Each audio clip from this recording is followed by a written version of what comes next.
Okay, everybody, welcome to Haifa. Welcome to Haifa. Since my mask again, I have my mask on all day. So you just pretend you're walking next to me, and we're coming to a surprise. And this is what I do when I drive, but we're going to walk today. And this is the main street, the first street in Haifa. And when you get here, the surprise is right up here. And there's the surprise right there. That's the Baha'i Gardens. And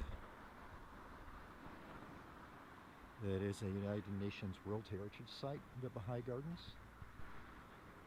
We're going to talk about why it's here, why in Haifa Baha'ism is a world religion. The Baha'is say there's about 5 million in the world.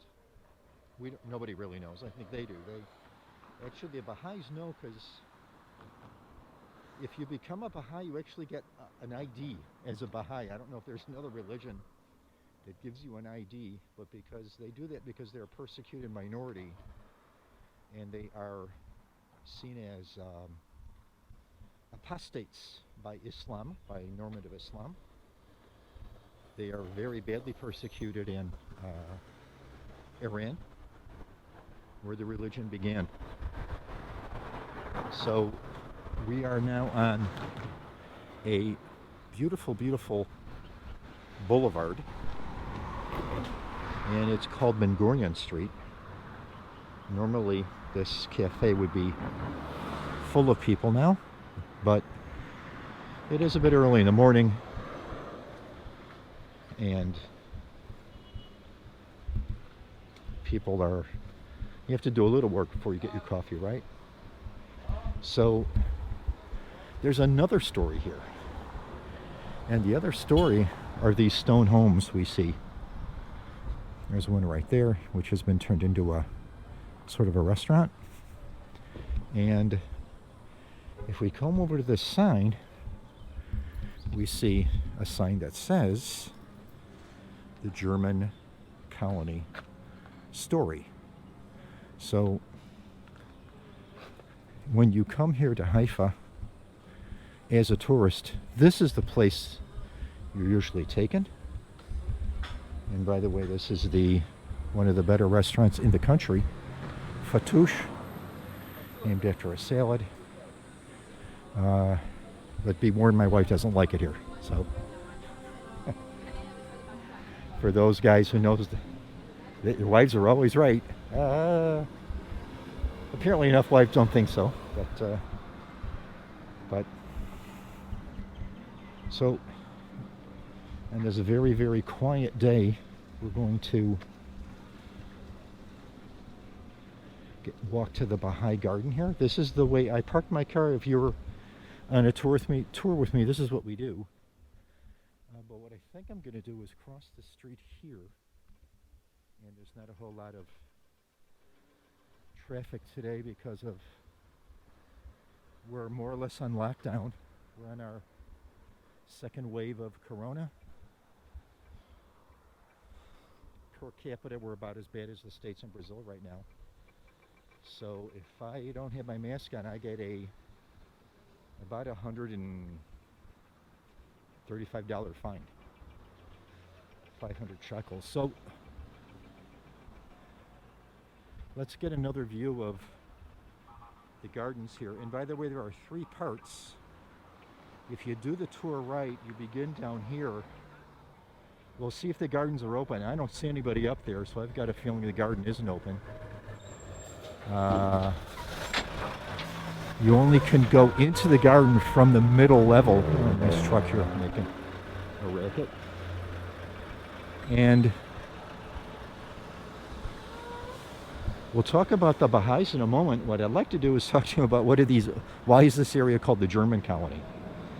And you'll see that these beautiful stone homes are built on this main part of the road. Well, Our story begins, and these stories are intertwined. The story of the German Templars. Don't confuse them with the Crusader Templars.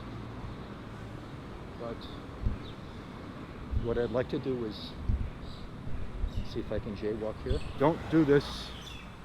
Don't try this at home. You don't want to jaywalk in Israel. But we have here this model Templar home here. And now it's, of course, a restaurant which is closed down. A lot of businesses are really taking a hit. So you'll see this house dates from around 1872, 1873. And we had German, I guess you would call them born-again Christians, evangelical Christians. The movement starts in Germany, and these people think that coming to the land of Israel, and they wanted to bring millions of Germans here, Christian Germans, to hasten the second coming of Christ. So it was called the Tempelgesellschaft, and they're German. They're thorough. They prepare. So they decided what they want to do is build a port, and if we look down the street, straight down the street, boom, there's the port. And the Templars are the first ones to build essentially a modern port in this part of the world.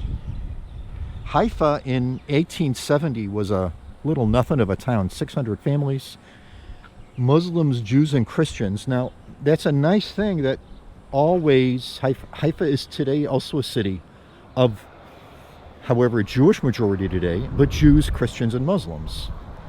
So they've always gotten together, but it was a poor little nothing of a town. The Germans get here, and the first thing they do is they build these stone houses. And if you look at the homes, you'll see the homes have slanted roofs. Now, in the Middle East, roofs are usually flat, so you can use them to sleep in the summer, to dry your crops, let your crops air. They're useful. A slanted roof is useful so the snow won't collapse it. And guys, it snows here about once every 50 years. But the Germans, nevertheless, the Germans come here and they build these stone houses. And this is a nice example of one. I think those are the original shutters on the home, at least the shutters from the 1920s. And this home had a cellar. If we look on the side here, you'll see it goes down a little bit. A cellar, there's a well, and they actually had water that, you had one of these, you had a kitchen, and you had outhouses. Now you have to realize that Palestine in 1870, when these people get here, is the backwater of the Ottoman Empire. And they bring with them, the Germans bring with them Western technology, Western farming methods, and Western ways of staying healthy, namely bathing and having an outhouse in the back. Now, if we look in the back here, this is where they would have had their little truck farm, a carriage house would have been here for the horses. There'd be a milk cow back there, a goat, maybe a few sheep. And you can see here when I was talking about the construction here. So the Germans get here and they keep their German citizenship. And they get married, have kids. And then that generation gets married and have kids. And we're talking already about the 1920s. They have kept their German citizenship by that time in the 1920s. Haifa is under the British. The British have taken over this part of the world. And the young people here, to a man, get enamored with a Austrian-born German politician. That's right, Adolf Hitler. So Hitler in the 1936-37 calls all foreign German nationals to put their money in banks in Germany and for their sons to join the Wehrmacht, the SS, the Luftwaffe, and the Kriegsmarine. Air Force and Navy. And every one of these guys do. World War II starts, they're German citizens. The British arrest them and send them to Australia to enemy alien camps and detention centers. I don't think they the British didn't like to use the words concentration camp. And the war, after the war ends in 1945, there's a war here, us against the British and the Arabs. And the Germans don't, by the time when the dust settles, the last thing this new state of Israel wants is a bunch of Nazis back. So the Germans homes all this street, and actually all this part of the town here on the bottom was owned by the Templars. That's nationalized, that's taken over by the Israeli government. And if you look, none of these homes are national monuments. None of them are national landmarks. So you can buy this house, tear it down, and build a new one, which is what, if you look at this building right here, this is what the person did. There was a home here, a developer came, tore it down, and just built another building. And it's kind of a pity because it is our heritage. Either way, it's a pity. But I think the best revenge we have here is turning one of these homes owned by a Nazi into a synagogue right there. That's a Baha'i center. So here we are, and this is the view you want of the Baha'i Gardens, and I see that everything is closed up. The Baha'is don't fool around. They're not going to let, if there's any danger of anybody getting sick, they're going to close their site. But the reason the site is closed and we won't be able to go in, we can only see it, and this is the way you want to see it, believe me, right here. The Baha'is have, by the way, a little bit about Baha'ism. It's a monotheistic religion, and it's sort of like a progressive Islam. Men and women have total equality. They're non-violent. They're pacifists. So Islam, which of course is anything but pacifistic, if you know anything about Islam, if you say Islam is a religion of peace, you know nothing, absolutely nothing about Islam. However, Baha'ism is a religion of peace. So what we're looking at here is not a Baha'i temple. It's a shrine. It's called the Shrine of the Bab. B-A-B, the Shrine of the Bab. And Bab in Arabic and Persian means gate. And this guy was the gateway to a new era. He is sort of the prophet that says there's going to be another prophet of Muhammad. After Muhammad, the next prophet is... and he never announced it. He was martyred in Tehran in 1850, and he was buried here. That beautiful building we see in front of us, which doesn't look like we'd be able to visit today, that was built in 1954 by a Canadian Baha'i architect. So, and you'll see it says UNESCO Square for Tolerance and Peace. That's what the sign says there. The Baha'i Temple, the beautiful, beautiful, take a look, folks. Just what a pretty view.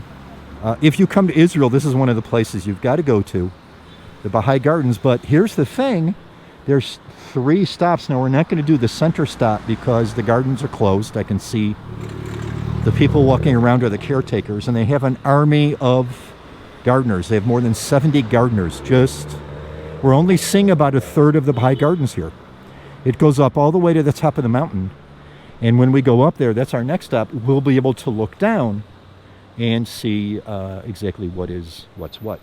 So let's take a break here, and we'll continue later. Okay, here we are. We just parked our car, and now we're going to walk over across the street. Lots of tourists here. Lots of people.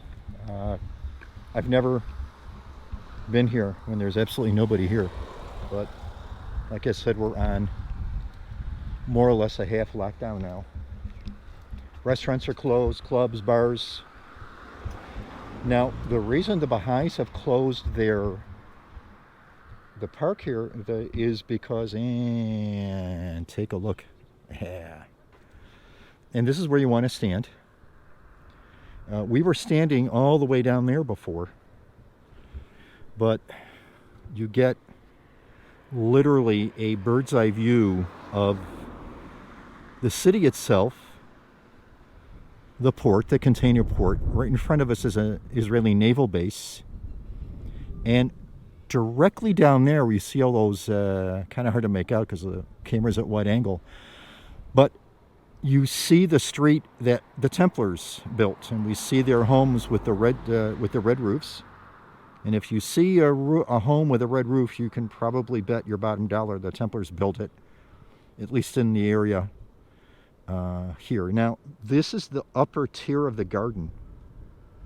There are 18 tiers, but if you look over here, there's one more. That's 19, and that's important to have 19. 19 is an important number for Baha'is. First of all, they have a tradition of 19 prophets, the first being Adam, the last being their guy. They're really the founder of their religion. His writings is what the religion is based on. He's called the Baha'u'llah. He's not buried there. He's buried, if you look across the bay, directly across the bay, there's a city called Akko. And I'm going to be starring in a video made by a company I work for, Voice of Faith, when I do Christian bus tours. They took me, and I'm going to be starring in there. I'll give you your guide in the video, so when that comes out, I'll put the link on my site and Facebook, and those of you who get my mails. Now, 19 months in a year, 19 days in a month. If you do the math, you don't get to 365. So what they do is they have a few days extra, and that for them is New Year's, which is also New Year's in Iran, in Persia, and that's the spring. The vernal equinox, first day of spring, 21st, 22nd of March. So why did they build the gardens? And the reason they built the gardens is to show what heaven looks like for those who believe. Yeah? So if you're not a believer, you're not getting any of this. Now, usually if you're on a cheap bus tour, you get off, you come here, and you go back on the bus, which is parked where my car would be over there. No buses, of course, today. There's no tourism in Israel. Maybe you would get to go down these steps and walk down there. There's a little, where those two eagles are. That's as far as you can do as a non-believer, as a non-Baha'i. But when you're with me on a private tour, what I do is I walk over here, and now you'll notice something, that there's a stairway down there, and there's even an address. I never noticed that there was an address here. And there's a stairway because there's an elevator system that goes through the mountain. They actually have and by the way, another important thing here, there's a public restroom here, so very, very important. But what we're going to do is I walk now, you'll notice that there are these paths on the side, and these are only for Baha'is on pilgrimage. Now, Baha'ism is really an offshoot of Shia Islam. There are 5 pillars of Islam. There are also 5 pillars of Baha'ism, and one of them is the pilgrimage, in Arabic, Hajj. So Muslims, they go on their Hajj to Mecca in Saudi Arabia. Baha'is come here. Now, this is part 1 of their Hajj, and if you see down here, there are these 2 interesting neo-colonial style buildings, and this is the Baha'i World Administrative Headquarters. That's the building, the squarish building there. The round building is their court. You know, when they have religious issues. Now, as a rule, Baha'is know nothing about their religion. If you meet an average Baha'i, he's not going to know a whole lot because all their texts are written in Persian. And in case you didn't know, Persian, Farsi, is written with Arabic letters. So it's a real doozy to learn. It's actually not that difficult a language, but But to read Arabic is no easy thing. I've tried it a few times and I just haven't succeeded. So they own the whole side of the mountain here. And it's interesting that they get here about the same time as the Templars. They get here in the late 1860s. And they both want to buy land in Haifa. The Templars, because they see a future port here, and the Templars are going to be tour guides. That's what they do. As a matter of fact, the first paved road in Palestine was the road between Haifa and Nazareth, so they could drive their carriages. Okay, so this is what's going on here, and here's the inspector here, and the city inspector, and his job is to make sure everybody's wearing their mask. And I hope he does his job. So, folks, this is the Baha'i Gardens, and unfortunately, if you come here, you go through this gate right here. There's a checkpoint. So I'm going to say goodbye. There's a city inspector there. If I take my mask off, he's going to give me a ticket, as he rightly should. I think I agree. I wear mine. I don't know why other people don't wear theirs. So everybody, this is Jacob Purcell, your private tour guide, signing off from Haifa.